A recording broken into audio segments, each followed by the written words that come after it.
그리스도의 풍성하신 은혜와 사랑이 늘 함께 하시기를 바랍니다. 오늘 이 저녁에는 사도행전 제 5장 12절로부터 16절까지의 말씀 살펴보려고 합니다. 12절입니다. 사도들의 손으로 민간의 표적과 기사가 많이 되매 믿는 사람이 다 마음을 같이하여 솔로몬 행각에 모이고 그 나머지는 감히 그들과 상종하는 사람이 없으나 백성이 칭송하더라. 믿고 주께로 나오는 자가 더 많으니 남녀의 큰 무리더라. 심지어 병든 사람을 메고 거리에 나가 침대와 요 위에 누이고 베드로가 지날 때 혹 그 그림자라도 누이게 덮일까 바라고 예루살렘 그늪 허다한 사람들도 모여 병든 사람과 더러운 귀신에게 괴로움 받는 사람을 데리고 와서 다 나음을 얻으니라. 아멘. 사도행전 5장 12절에서부터 16절까지 말씀은 초대교회 그 공동체가 재물 문제, 그 문제에서 이제 근심 걱정이 많아서 돈 얼마를 감춰주었던 아나니아와 삽비라 그것으로 감개를 삼은 후에 12절 이하의 말씀에 보면은 또 다른 이야기가 나오는데요. 12절에 사도들의 손으로 민간의 표적과 기사가 많이 됐다 그럽니다. 그리고 16절의 말씀에 보면 예루살렘 그늪 허다한 사람들도 모여 병든 사람과 더러운 귀신에게 괴로움 받는 사람을 데리고 와서 다 나음을 얻었다 그럽니다. 교회가 치유 공동체로서의 교회 그 부분 표적과 기사가 많이 나타나니까 기적의 공동체로서의 교회 그것을 지금 전하고 있는 것입니다. 16절의 말씀에 보니까 이제 베드로가 지날 때에 혹 그 그림자라도 누이게 덮일까 바랬다 그런 표현이 나와요.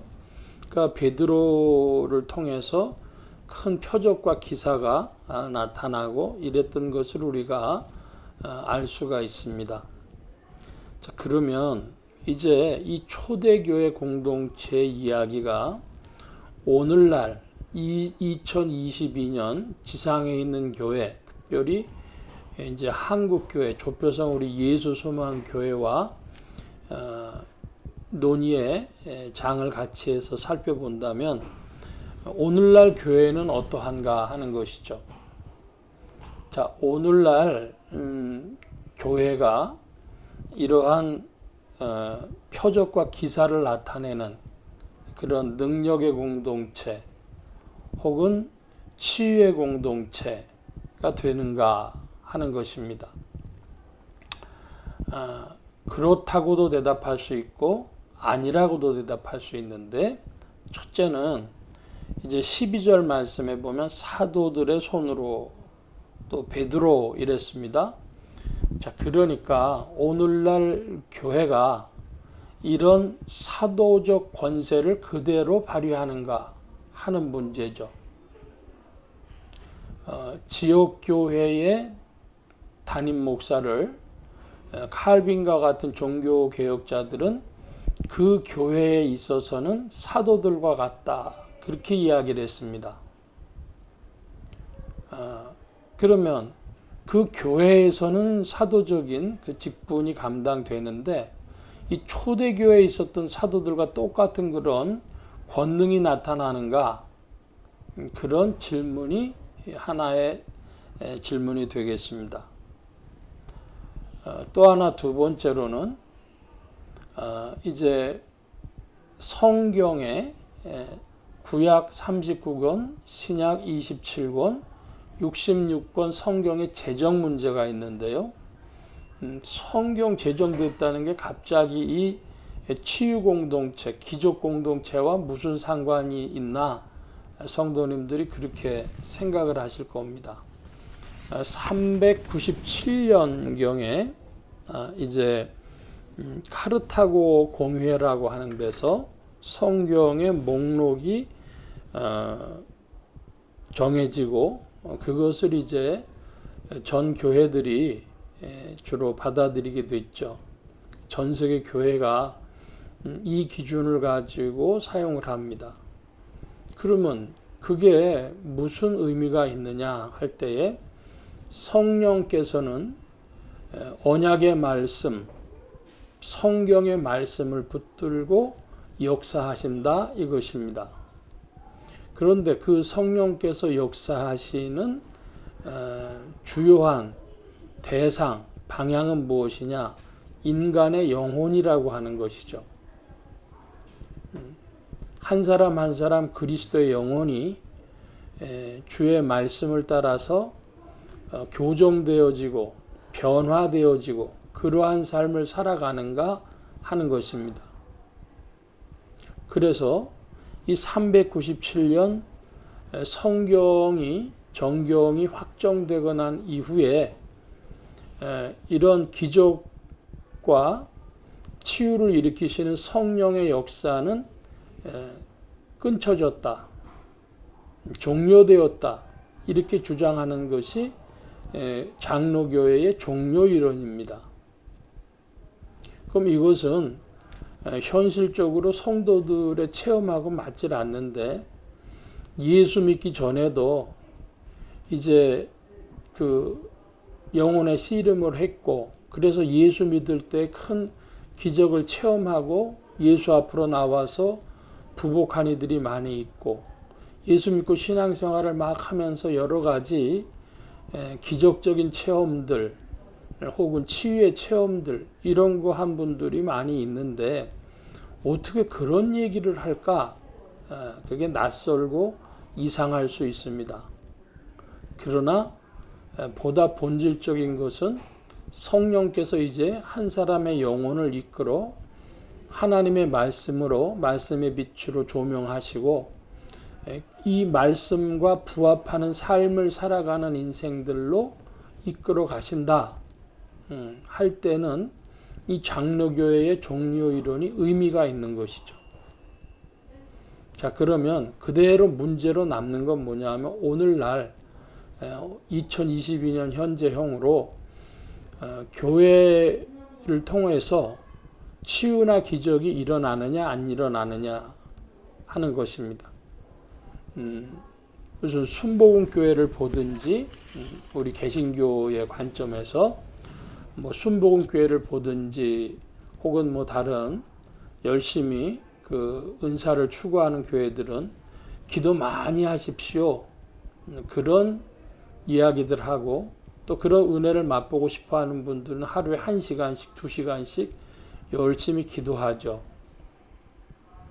그런데 그 기적과 치유는 어디서 나타나느냐? 그러면 첫째로 성령의 능력 안에 있는 공동체, 또 사도적 공동체, 말씀의 공동체를 통해서 일어난다는 것입니다.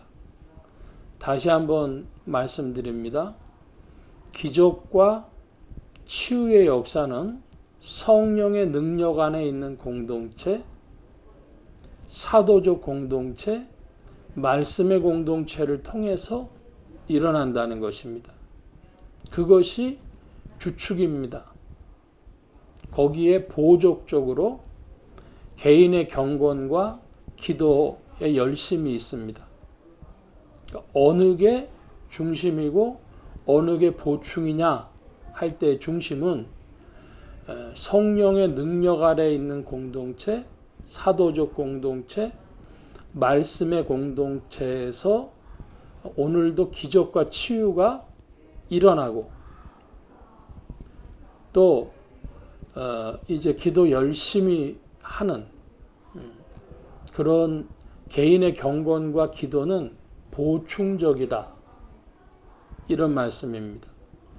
그러니까 개인이 별로 그렇게 기도 열심히 안 해도 주의 몸된 교회가 주님의 뜻대로 세워져 가고 성도들이 신앙생활을 통해서 교회 생활을 통해서 경건한 생활, 충성된 생활을 하면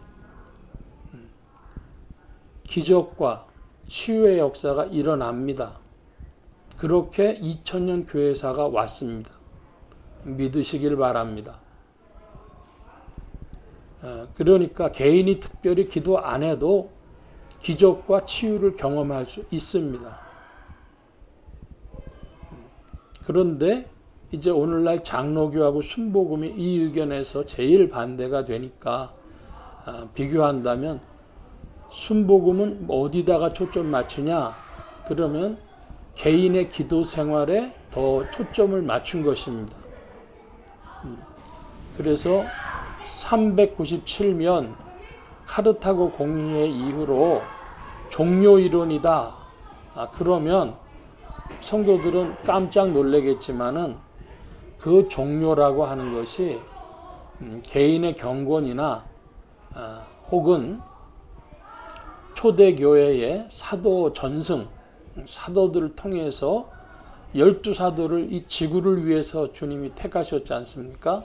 바로 그러한 사도 전승과 또한 개인의 경건으로 말미암은 것은 멈춰졌지만 그러나 지구상의 교회에서 성령의 능력 안에 있는 교회 또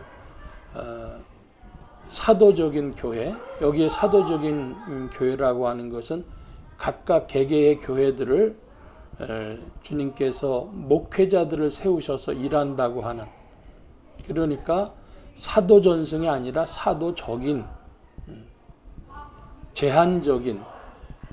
제한적 사도성을 가진 그런 의미가 되겠습니다. 그런 교회, 그리고 말씀 중심으로 영혼의 변화에, 생활의 변화에 초점 맞춰진 그런 교회들을 통해서 오늘도 기적과 치유의 역사는 일어난다, 이런 말씀을 드립니다. 오늘 여기까지 말씀 보겠습니다. 기도합니다. 만복의 근원 되신 주님, 주의 은혜와 사랑으로 지상의 교회들이 성령의 능력 안에 있는 공동체, 사도적 공동체, 말씀의 공동체가 되어 그리스도의 몸을 이루며 주님 안에 있는 기적과 치유를 체험케 하여 주옵소서. 한 주간 남은 날들에도 함께 하신 구하며 감사하며 의지하올 때에 예수 그리스도의 이름으로 기도하옵나이다. 아멘. 하늘에 계신 우리 아버지여, 이름이 거룩히 여김을 받으시오며 나라의 마옵시며 뜻이 하늘에서 이루어진 것 같이 땅에서도 이루어지이다. 오늘날 우리에게 일용할 양식을 주옵시고 우리가 우리에게 죄 지은 자를 사하여 준 것 같이 우리 죄를 사하여 주옵시고 우리를 시험에 들게 하지 마옵시고 다만 악에서 구하옵소서. 대개 나라와 권세와 영광의 아버지께 영원히 있사옵나이다. 아멘.